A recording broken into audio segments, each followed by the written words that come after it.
Welcome to Wealth Wisdom. If you have ambitions to achieve financial success, please leave yes in the comment, and we are here to help you obtain insight and build wealth. The book we are going to share today is 12 Months to $1 Million by Ryan Daniel Moran. Turn your dreams into $1 million legacy. For many of us, building $1 million business seems like an unreachable dream. But this is a notion that needs to be challenged. With enough determination and commitment, it is indeed possible. But how can you go about doing so? How can you traverse the entrepreneurial landscape? Well, it turns out the key lies in identifying a product or service you're passionate about selling and understanding the process to effectively bring it to market. To illustrate this, let's start off with a real-life success story, that of Susie Batiz, the living embodiment of grit and perseverance. Susie always dreamt of being an entrepreneur, but her journey was far from smooth. Bankruptcies and failures were her constant companions. But they didn't deter her. Instead, she dared to solve an everyday problem: unpleasant bathroom odors. What followed was a series of experiments, and lo and behold, she created Poo-Pourri, an innovative solution that became an overnight sensation. What's intriguing about Susie's journey is that it wasn't about inventing a product, but more about knowing who would find it appealing. She nailed down her target audience, women tired of embarrassing situations. Then, she found a way to connect with them, and that's when the magic happened. This leads us to the first secret of entrepreneurship: it isn't about the product, it's about the people you're trying to serve. In Moran's early days of entrepreneurship, no one felt the need to let him in on this secret. Instead, it took him a decade to understand that real fulfillment comes from serving others, not just selling products. He had to learn the hard way, starting from simple online hustles to attending entrepreneurial events in search of direction. He was looking to create something meaningful, which brings us to the second lesson of entrepreneurship: scratch your own itch. If you find a problem that bugs you, chances are, it bugs others too. Work on that, and create a solution. Remember, people are at the heart of your business, not your products. When you understand the issues faced by a specific group of people, you can build a brand that caters to their needs. This can lead to customer loyalty, repeat sales, and ultimately set you apart from businesses that focus merely on transactions. But don't let the exhilaration of solving a problem make you complacent. There's a long road of hardship in front of you, so you'll have to embrace the third lesson of entrepreneurship: be ready to make sacrifices. Your first year in business may be financially taxing.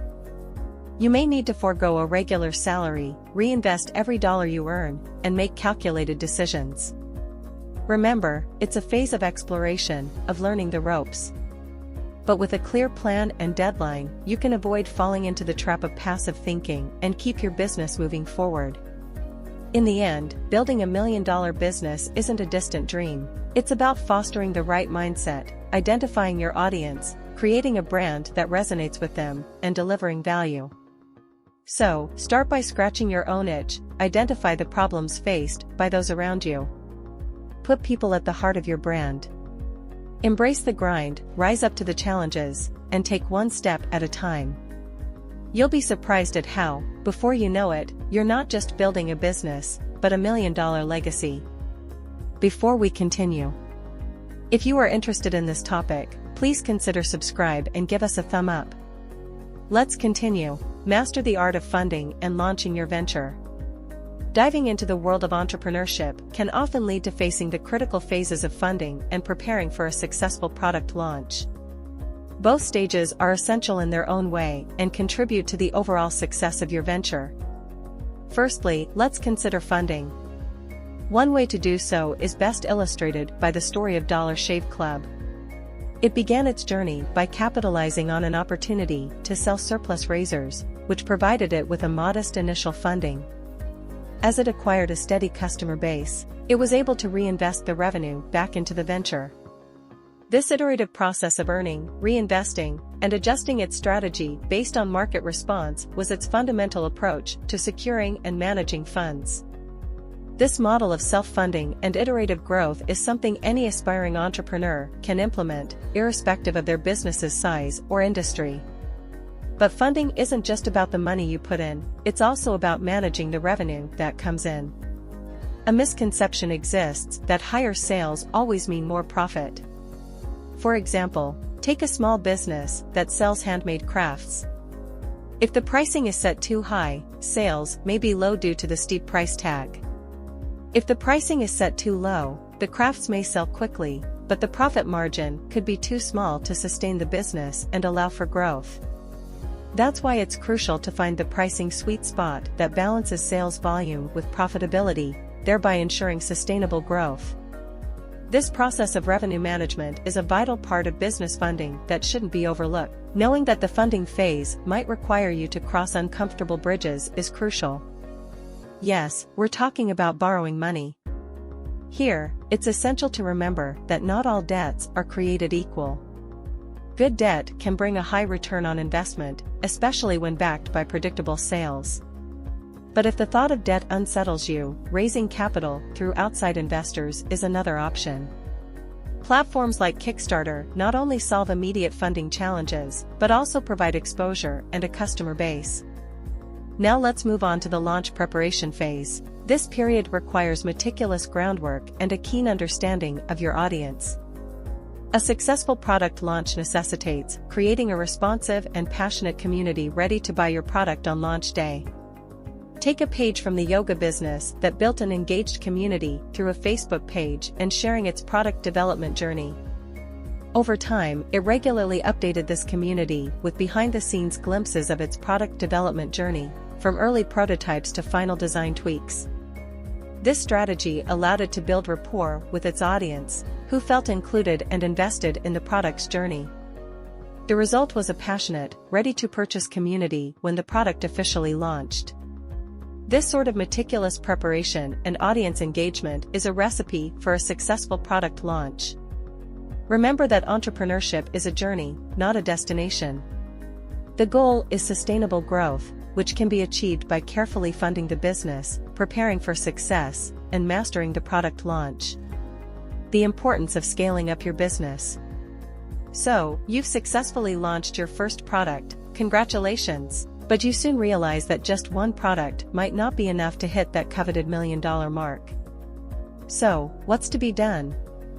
Well, the journey from a single product business to a thriving, $1 million brand isn't just about launching more products, but also involves a strategic blend of market insight, customer engagement, and influential partnerships. Let's explore this through the trials and triumphs of entrepreneur Aubrey Marcus and his venture, Onnit. Before he found his success with Onnit, Marcus had a series of ventures that didn't go as planned. He then discovered the world of nootropics, substances that can help enhance brain function. Even though he was new to this field, Aubrey had a deep conviction and made a bold commitment to Joe Rogan, the popular podcaster, to create the best nootropic supplement in the world. This promise became a driving force for Aubrey. He threw himself into research and product development, resulting in Alpha Brain, a nootropic supplement that Rogan loved. This product became the flagship of Onnit, and Rogan, impressed by Aubrey's dedication and the quality of the product, partnered with him and promoted Alpha Brain on his podcast. The endorsement catapulted the product's success, marking the transformation of Onnit from a small venture into a holistic human optimization company with an expanding portfolio of products. But building a brand that scales beyond a single successful product necessitates more than just product development and influential endorsements. It's about fostering a community around your brand, engaging with your customers, and listening to their feedback. As your brand grows, the importance of customer testimonials and positive reviews becomes even more pronounced. They not only attract new customers, but also help establish a sales machine that generates a consistent revenue stream, a goal every entrepreneur should strive for. At the end of the day, scaling to $1 million business isn't about simply multiplying product lines or obsessing over analytics. It's about understanding your customer's journey, providing a better customer experience, and releasing products strategically, one at a time, to maintain momentum. Let's draw inspiration from the story of Paul Miller, the founder of Cozy Phones. Rather than just copying existing products, Paul delved deeply into understanding the unique needs of his potential customers.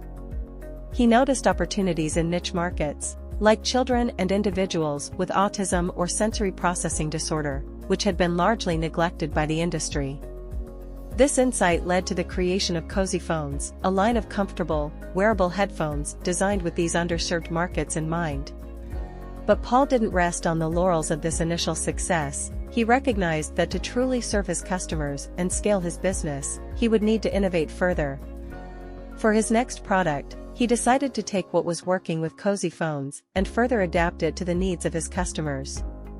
For instance, recognizing that some customers wanted headphones that could be worn during sleep or meditation, he developed a variant of Cozy Phones with ultra-thin speakers and a breathable mesh lining. This product not only met a specific need but also built on the existing brand equity of Cozy Phones. Paul's story underscores the power of a customer-centric approach. His success was not due to a flurry of new product releases but came from understanding his customers, innovating to meet their needs, and strategically launching new products that built upon the success of the original. It's an example of how concentrated focus on the customer journey and an innovative mindset can propel rapid business expansion. To grow or to sell, that is the question. If you've made it this far in your journey, you might be approaching the elusive $1 million mark. If so, well done, you've mastered the art of product development, tapped into the pulse of your customer base, and expanded your business into a multi-product brand. But now you're perched at this pivotal crossroads. The path diverges into two distinct routes: scaling your business to greater heights or preparing for acquisition. Scaling is the first option to explore. At this stage, with a steady stream of monthly revenue of around $100,000, entrepreneurs can consider reinvesting profits to fuel further growth and perhaps even draw a personal salary from the business, dedicating full-time focus to their venture. Take Jeremiah Klingman, the founder of Tribe Fitness. When his company reached a stable revenue stream, he faced a critical choice: keep operations at their current level or pursue expansion. Jeremiah opted for scaling. He started by pinpointing the unique value his company offered, the high-quality fitness products that garnered rave reviews from users. Ensuring this quality remained constant while reaching a larger customer base was paramount.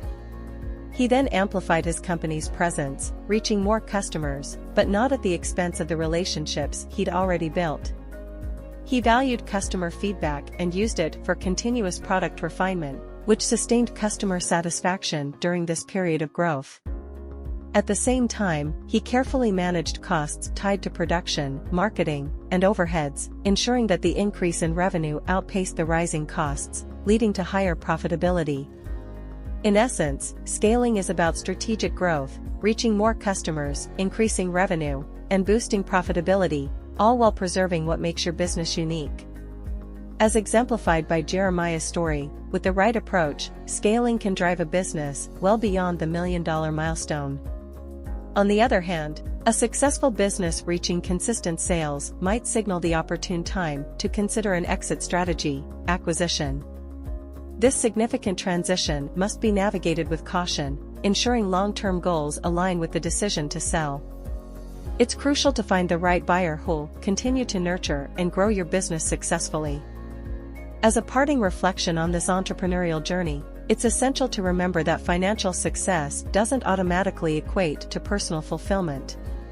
The increase in your bank balance shouldn't overshadow the purpose of your life. As you grow your company, strive for personal growth and cultivate a fulfilling life beyond monetary success. In this way, you'll avoid the trap of trading potential for money, a pitfall that can lead to both happiness and financial insecurity. After all, the journey to $1 million business is a marathon, not a sprint, a marathon paved with resilience, strategy, and constant learning. That's the end of today's sharing. If you like our content, please give us a thumb up and share it with your friends. See you next time.